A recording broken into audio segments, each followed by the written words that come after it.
The Irish War of Independence was a pivotal moment in Irish history, marking the country's fight for independence from British rule. While the war was fought primarily by the Irish Republican Army, there were other groups involved, including Irish veterans who had fought in World War I. These veterans, many of whom had been promised independence by the British government for their service, found themselves in a new battle upon returning home to Ireland. The War of Independence began in 1919 and lasted until 1921, with a ceasefire called in July of that year. The conflict was fought between the IRA, who sought to establish an independent Irish republic, and British forces, who sought to maintain control over Ireland. During this time, the Irish Volunteers, a precursor to the IRA, had been reorganized under the leadership of Michael Collins, who had previously fought in the Easter Rising of 1916. These men, who had fought for Britain, believed that they had earned the right to an independent Ireland. Many of them had been promised independence in exchange for their service, but the British government failed to deliver on that promise. The Irish War of Independence presented a unique challenge for these veterans. On one hand,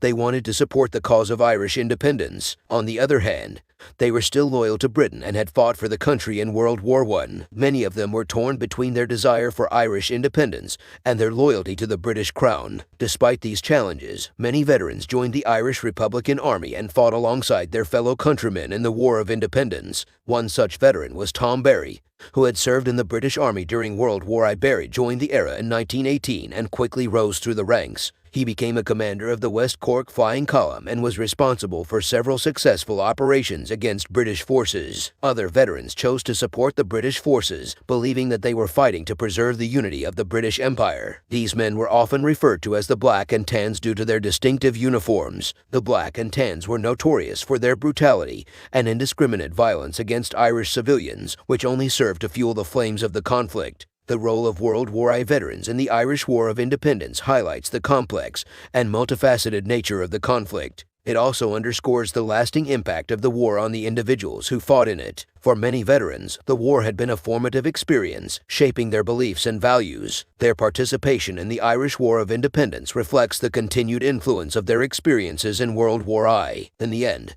the Irish War of Independence proved to be a turning point in Irish history. The conflict ended in a ceasefire and the signing of the Anglo-Irish Treaty, which established the Irish Free State. While the country was not granted complete independence, it marked a significant step towards self-rule and paved the way for the eventual establishment of the Republic of Ireland. The role of World War I veterans in the conflict also highlights the ongoing struggle for Irish independence and the complex relationship between Ireland and Britain. While many veterans had fought for Britain in World War I, they were ultimately willing to fight for Irish independence when they saw that their loyalty to Britain was not reciprocated. This loyalty, and the desire for independence that it represented, would continue to shape Irish history for decades to come.